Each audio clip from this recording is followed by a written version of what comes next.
วัสดีค่ะเด็กๆวันนี้มาพบกับครูพรอีกแล้วนะคะในหน่วยบ้านใคร่เรือนเคียงนะคะเด็กๆเป็นอย่างไรกันบ้างคะพร้อมที่จะเรียนรู้กันหรือยังแต่ก่อนที่จะเรียนรู้เรื่องราวต่างๆนะคะคุณครูก็อยากให้เด็กๆได้มาฝึกท่องคำคล้องจองพร้อมกันนะคะเพื่อนจ๊ะเพื่อนจ๊ะเพื่อนจ๋าเพื่อนจ๊ะเพื่อนจ๊ะเพื่อนจ๋าเรามาเล่นด้วยกันเรามาเล่นด้วยกันมีอะไรเราก็แบ่งปันนะคะมีอะไรเราก็แบ่งปันมาเล่นด้วยกันสนุกดีนี้เรามาเรียนรู้บ้านใคร่เรือนเคียงนะคะเนื้อหาสาระต่างๆก็มีดังนี้นะคะสาระการเรียนรู้ที่1ชื่อของเพื่อนบ้านสาระการเรียนรู้ที่2การปฏิบัติตนต่อเพื่อนบ้านสาระการเรียนรู้ที่3นะคะการช่วยเหลือซึ่งกันและกันสาระการเรียนรู้ที่4การทำกิจกรรมร่วมกับเพื่อนบ้านสาระการเรียนรู้ที่5การอยู่ร่วมกันอย่างมีความสุขนะคะมาดูสาระการเรียนรู้ที่1ชื่อเพื่อนบ้านชื่อเพื่อนบ้านถ้าเกิดว่าบ้านเด็กๆอยู่ใกล้บ้านของใครแสดงว่าบุคคลคนนั้นก็เป็นเพื่อนบ้านของเรานะคะเด็กๆคงจำได้นะคะเด็กๆลองนึกดูนะคะว่าบ้านเด็กๆอยู่ใกล้บ้านของใครเอ่ยดูนึกก่อนนะคะถ้าบ้านอยู่ใกล้บ้านน้องเอแสดงว่า A ก็คือเพื่อนบ้านของเรานะคะการปฏิบัติตนในสาระการเรียนรู้ที่2ปฏิบัติตนอย่างไรนะคะการปฏิบัติตนก็คือเด็กๆก็ต้องช่วยเหลือซึ่งกันและกันมีน้ำใจซึ่งกันและกันเอื้อเฟื้อเผื่อแผ่เพื่อนบ้านมีอะไรเราก็ไปช่วยนะคะตอนเล่นเราก็เล่นด้วยกันนะคะสาระการเรียนรู้ที่3นะคะการช่วยเหลือซึ่งกันและกัน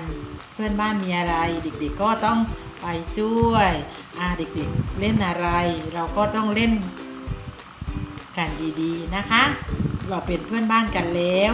ต้องเอาใจใส่ต้องดูแลซึ่งกันและกันต้องเล่นด้วยกันอย่างมีความสุขต้องมีน้ำใจซึ่งกันและกันนะคะเด็กๆทำได้ไหมคะทำได้ไหมสวัสดีค่ะเด็กๆก็กลับมาพบกันอีกแล้วนะคะสำหรับกลุ่มนี้นะคะในสัปดาห์นี้เด็กๆจะได้เรียนรู้นะคะหน่วยบ้านใกล้เรือนเคียงนะคะสำหรับหน่วยบ้านใกล้เรือนเคียงนะคะสาระที่เด็กๆจะได้เรียนรู้นะคะก็คือสาระที่4นะคะสาระที่4เด็กๆนะคะจะได้เรียนรู้เกี่ยวกับการทำกิจกรรมนะคะกับเพื่อนบ้านนะคะการทำกิจกรรมกับเพื่อนบ้านมีอะไรบ้างคะเด็กๆค่ะการทำกิจกรรมร่วมกับเพื่อนบ้านนะคะอย่างเช่นนะคะการที่เราไปร่วมงานนะคะในวันสำคัญต่างๆนะคะกับเพื่อนบ้านของเรานะคะเวลาเพื่อนบ้านเรามีงานอะไรนะคะเราก็จะต้องไปร่วมงานนะคะที่บ้านของเพื่อนบ้านของเรานะคะแล้วก็ไปร่วมรับประทานอาหารนะคะไปร่วมรับประทานอาหารด้วยกันและการร่วมกันทำกิจกรรมนะคะอย่างเช่นนะคะการไปพัฒนานะคะในหมู่บ้านของเรานะคะการไปร่วมกันนะคะเก็บขยะนะคะบริเวณรอบๆบ้านแบบนี้นะคะเขาเรียกว่าการทำกิจกรรมนะคะร่วมกันกับเพื่อนบ้านของเรานะคะเห็นไหมคะเด็กๆการอยู่ร่วมกันแบบนี้นะคะก็จะทำให้เรานะคะอยู่ร่วมกันนะคะกับเพื่อนบ้านได้อย่างมีความสุขนะคะสาระที่5นะคะสาระที่5นะคะเด็กๆจะได้เรียนรู้เกี่ยวกับการอยู่ร่วมกันนะคะอย่างมีความสุขการที่เราจะอยู่ร่วมกันนะคะกับเพื่อนบ้านอย่างมีความสุขนะคะเราจะต้องทำอย่างไรคะเด็กๆค่ะใช่แล้วค่ะการอยู่ร่วมกันนะคะกับเพื่อนบ้านนะคะเราต้องพึ่งพาอาศัยนะคะพึ่งพาอาศัยกันเวลาเราเดือดร้อนนะคะเพื่อนก็จะช่วยเหลือเรานะคะแล้วนะคะเวลาเพื่อนเดือดร้อนนะเราก็ต้องช่วยเหลือเพื่อนนะคะการอยู่ร่วมกันนะคะจะต้องมีความรักนะคะความมีน้ำใจนะคะเราจะต้องเห็นอกเห็นใจกันนะคะ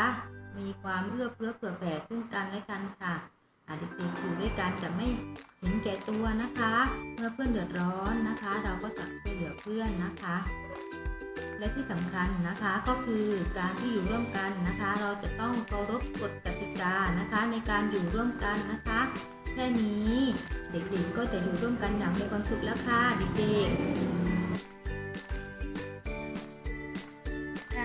เด็กๆนะคะก็มาดูนะคะใบงานนะคะประจำสัปดาห์นี้นะคะหน่วยบ้านใกล้เรือนเคียงนะคะใบงานที่1นะคะเด็กๆนะคะให้เด็กๆนะคะสนทนาเกี่ยวกับภาพนะคะเพื่อนบ้านของเรานะคะเด็กๆดูภาพไปนะคะแล้วก็สนทนานะคะแล้วระบายสีมาให้สวยงามนะคะส่วนใบงานที่2นะคะเด็กๆให้เด็กๆนะคะโยงเส้นนะคะจับคู่ภาพที่สัมพันธ์กันนะคะให้ถูกต้องเด็กๆฝึกสังเกตนะคะภาพแต่ละภาพนะคะจับคล้ายๆกันเด็กคนไหนใส่ชุดอะไรนะคะให้โยงเส้นนะคะลากไปหาภาพนั้นเลยนะคะแล้วเด็กๆระบายสีมาให้สวยงามด้วยนะคะใบงานที่3นะคะให้เด็กๆนะคะสนทนานะคะเกี่ยวกับการเล่นกับเพื่อนแล้วให้วงกลมภาพนะคะการปฏิบัติตนที่ดีกับเพื่อนนะคะเวลาเราเล่นกับเพื่อนเราเล่นอย่างไรนะคะเด็กๆสังเกตในภาพนะคะแล้ววงกลมนะคะภาพที่ปฏิบัติที่ดีกับเพื่อนนะคะแล้วระบายสีด้วยนะคะเด็กๆใบงานต่อไปนะคะให้เด็กๆตัดกระดาษนะคะแล้วนะคะมาเรียงลำดับเหตุการณ์นะคะก่อนและหลังให้ถูกต้องนะคะสำหรับใบงานนะคะสัปดาห์นี้นะคะคุณหมีก็ขอฝากเด็กๆด้วยนะคะในการทำใบงานแต่ละใบนะคะแล้วก็ฝากผู้ปกครองด้วยค่ะว่าขอให้ช่วยดูแลบุตรหลานด้วยนะคะในการทำใบงานแต่ละครั้งนะคะสำหรับคลิปนี้นะคะคุณหมีก็ขอจบไว้แค่นี้ค่ะแล้วมาพบกับคลิปหน้านะคะในหน่วยต่อไปนะคะในสัปดาห์หน้าค่ะสวัสดีค่ะ